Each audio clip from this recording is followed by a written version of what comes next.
محترم بزرگوں، دوستوں اور بھائیوں، السلام علیکم ورحمۃ اللہ وبرکاتہ۔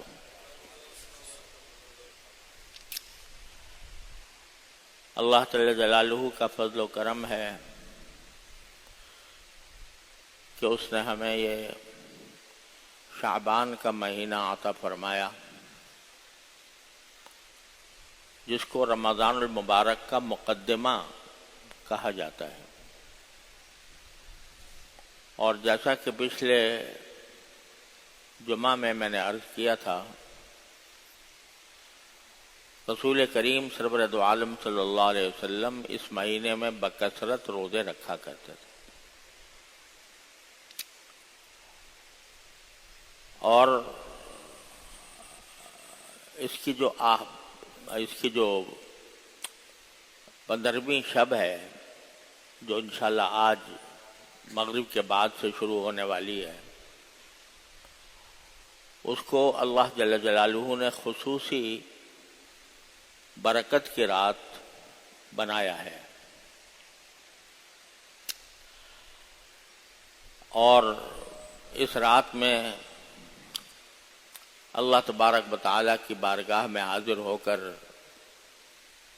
زیادہ سے زیادہ عبادت کرنا، یہ بہت موجب اجر و ثواب ہے۔ اس معاملے میں ہمارے معاشرے میں کچھ افراط و تفریط پائی جاتی ہے۔ کچھ حضرات وہ ہیں جو یہ کہتے ہیں کہ شب برات کی فضیلت کی کوئی حقیقت نہیں، اور مثلا اگر آپ سعودی عرب جائیں اس زمانے میں، تو وہاں نہ صرف یہ کہ اس رات میں جاگنے کا یا اس رات میں خصوصی عبادت کرنے کا کوئی اہتمام نہیں ہوتا، بلکہ اس بات کی تردید کی جاتی ہے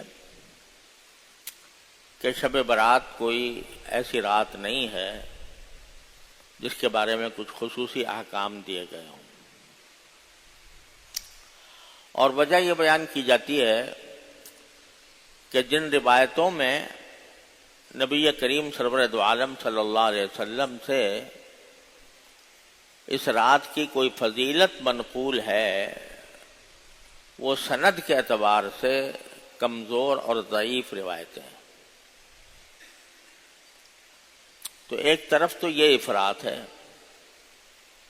کہ اس کو بالکل کوئی اہمیت ہی نہیں دی جاتی، اور ان سے متاثر ہو کر بعض حضرات خود ہمارے معاشرے کے اندر بھی بر صغیر میں ایسے پائے جاتے ہیں جو اسی مسلک کے قائل ہیں کہ بھئی شب برات کی کوئی حقیقت نہیں ہے۔ یہ بات اس لیے درست نہیں ہے کہ شب برات کی احادیث ایک مرتبہ میں نے جمع کروائی اپنے ایک ساتھی سے، تو پتہ چلا کہ شب برات کی فضیلت کی احادیث 17 صحابہ کرام سے مروی ہے۔ 17 صحابہ کرام رضی اللہ تعالیٰ عنہم سے روایت ہے اس کی کسی نہ کسی فضیلت کے بیان کی۔ تو یہ قاعدہ ہے محدثین کا بھی کہ اگر ایک روایت چاہے انفرادی طور پر اس کے راوی میں کوئی کمزوری ہو، لیکن وہ اتنے مختلف طریقوں سے اور اتنے مختلف صحابہ کرام سے مروی ہو کہ ان کے بارے میں یہ سمجھنا کہ یہ سب نے گھڑ کے بنا دی ہے، یہ محدثین کے نزدیک بھی صحیح طرز عمل نہیں ہے۔ ایک بات تو یہ ہے کہ 17 صحابہ کرام سے مروی، اور ان میں سے بعض احادیث ایسا نہیں ہے کہ ساری کی ساری ضعیف ہوں، کچھ ایسی بھی ہیں جو ضعیف نہیں ہیں۔ اور دوسری بات یہ ہے کہ ایک کسی بات کے اوپر اگر امت کا تعامل چلا آتا ہے، یعنی صحابہ و تابعین کے دور سے لوگ اس کو اہمیت دیتے رہے ہوں اور اس پر عمل کرتے آئے ہوں، تو محض اس وجہ سے کہ بھئی اس کی سند ضعیف ہے اس کو رد نہیں کیا جا سکتا۔ اس لیے یہ بات تو غلط ہے کہ شب برات کی کوئی فضیلت نہیں، کوئی اہمیت نہیں، یہ بات تو درست نہیں ہے۔ البتہ لوگوں نے اس کے اندر کچھ اپنی طرف سے چیزوں کا اضافہ کر دیا۔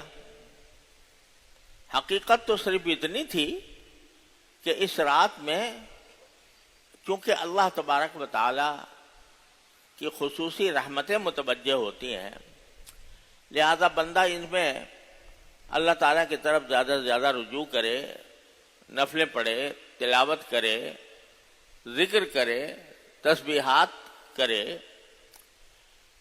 تو یہ تو بات بالکل اپنی جگہ درست تھی۔ لیکن بعض لوگوں نے اس کو آگے بڑھا کر اس میں کچھ اعمال تجویز کر لیے اپنی طرف سے، جو نہ قرآن میں، نہ حدیث میں، نہ صحابہ کرام کے عمل میں، نہ امت کے تعامل میں، ایسی چیزیں اپنی طرف سے بڑھا لی۔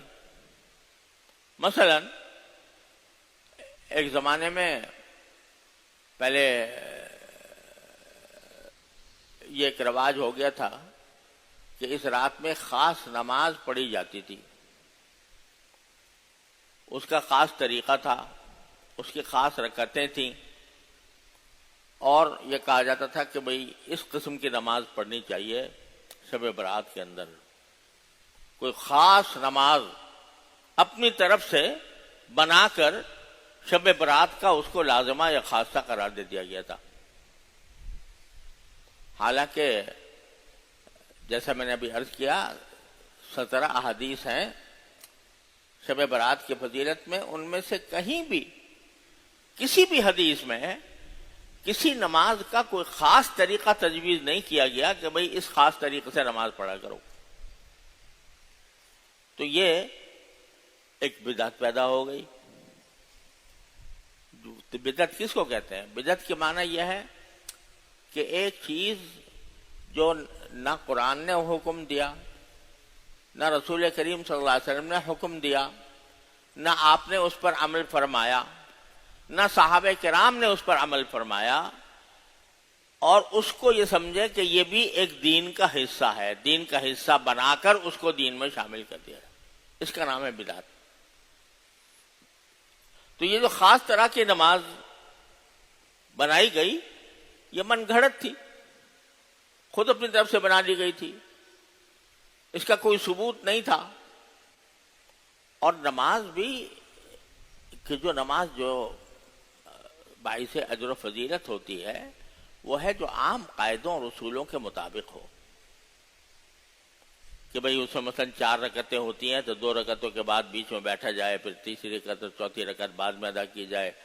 رات کی نماز میں رسول کریم صلی اللہ علیہ وسلم سے جو زیادہ واضح طور پر بات منقول ہے وہ یہ کہ 2 رکعتیں کر کے پڑھی جائیں۔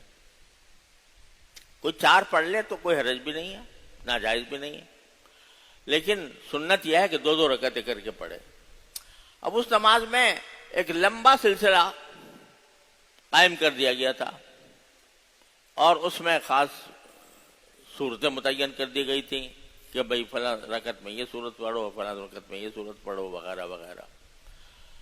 تو یہ سب اپنی طرف سے دین میں اضافہ کر دیا گیا، اسی کا نام بدعت ہے۔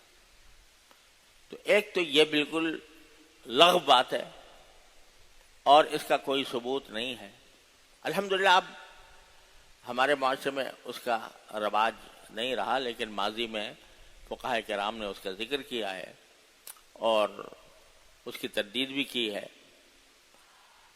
اسی طرح بعض لوگوں نے اس رات کے اندر کوئی خاص کھانا پکانے کو بھی ایک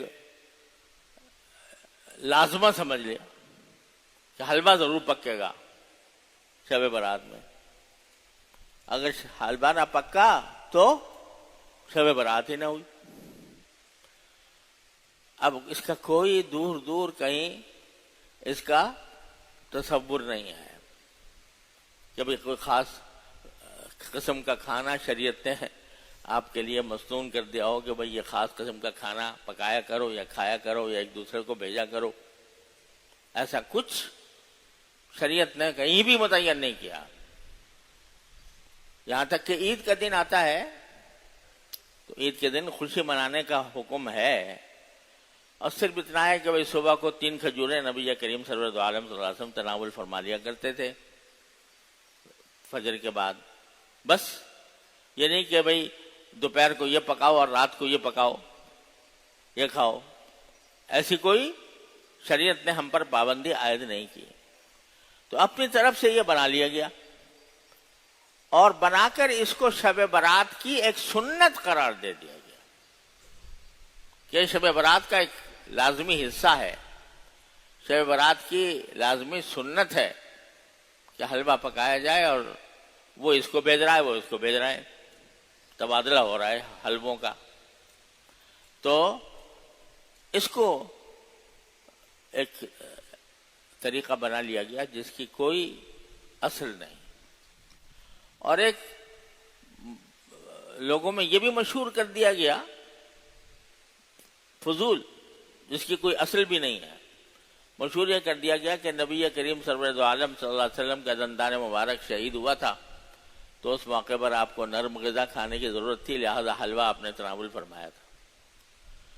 اب اس کا کوئی جڑ بنیاد نہیں ہے اس بات کی.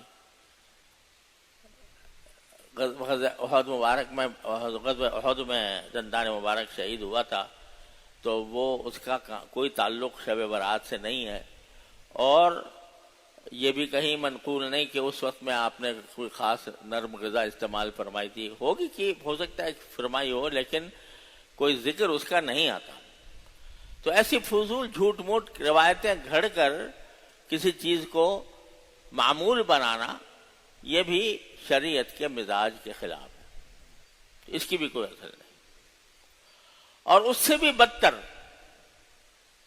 جو رواج پڑ گیا، اللہ کا شکر ہے اب اس میں کمی آ رہی ہے کہ بھئی اس میں آتش بازی کی جائے، اس میں چراغاں کیا جائے اور آتش بازی کی جائے، اور اس آتش بازی کے اندر ہر طرح کے آلات استعمال کیے جاتے ہیں، ہر طرح کی چیزیں استعمال کی جاتی ہیں. پہلے تو اس کا بہت زیادہ رواج تھا، اور آپ لوگوں کی تو یاد نہیں ہوگا، ہم نے اپنے نوجوانی میں دیکھا تھا کہ جو یہ ہمارا صدر میں جو بوہری بازار ہے وہ پورا کا پورا جل کر راکھ ہو گیا تھا اس رسم بد کی وجہ سے کہ آتش بازی کی جاتی تھی. اور آتش بازی کے اندر ظاہر ہے کہیں نہ کہیں کوئی آگ کا کوئی ٹکڑا، آگ کا کوئی انگارہ، کوئی چنگاری کہیں جا کر لگ گئی، اس سے آگ بھڑک اٹھی تو بہت بڑا المیہ پیش آیا تھا، پورا بازار کا بازار جل گیا تھا. تو اس کی بھی کوئی اصل نہیں. یہ در حقیقت کچھ ہندوانہ رسمیں ہمارے معاشرے میں در آئی ہیں، اس وجہ سے کہ سالہ سال ہم نے ہندوستان میں اس طرح گزارے کہ ہم ہندوؤں کے ساتھ رہتے تھے، تو بہت سی ہندوانہ رسمیں بھی ہمارے اندر آ گئی تھیں. تو ہندوؤں کے یہاں ایک دیوالی کی رسم ہوتی ہے جس میں آگ جلائی جاتی ہے، وہ چراغ جلائے جاتے ہیں. تو اسی سے شاید متاثر ہو کر مسلمانوں نے کہا چلو ہم بھی یہ کام کرنا شروع کر دیں. اور میں کیا عرض کروں، دیوبند میں جو ساری اکابر کا مرکز تھا اور جہاں سے بدعتوں کا خاتمہ ہوا ہے، وہاں ایک زمانے میں شب برات میں ایک جنگ ہوا کرتی تھی، باقاعدہ جنگ. شہر کو 2 حصوں میں تقسیم کر لیا جاتا تھا. ایک حصہ ایک فریق اور دوسرا حصہ دوسرا فریق، دونوں کے درمیان جنگ ہوتی تھی اور ساری رات جاری رہتی تھی۔ ہمارے اکابر علماء دیوبند نے اس کے اوپر نکیر بھی کی، لیکن یہ سلسلہ اللہ کا شکر ہے وہ بند ہو گیا قصہ۔ تو غلط طرح طرح کی چیزیں شب برات کے ساتھ منسوب کر دی گئی ہیں جن کی کوئی حقیقت نہیں ہے، اور نہ صرف یہ کہ حقیقت نہیں ہے بلکہ ان کو ان میں سے بعض چیزوں کا پر عمل کرنا الٹا گناہ کا موجب ہے۔ یہ آتش بازی اسی طرح کی چیز ہے۔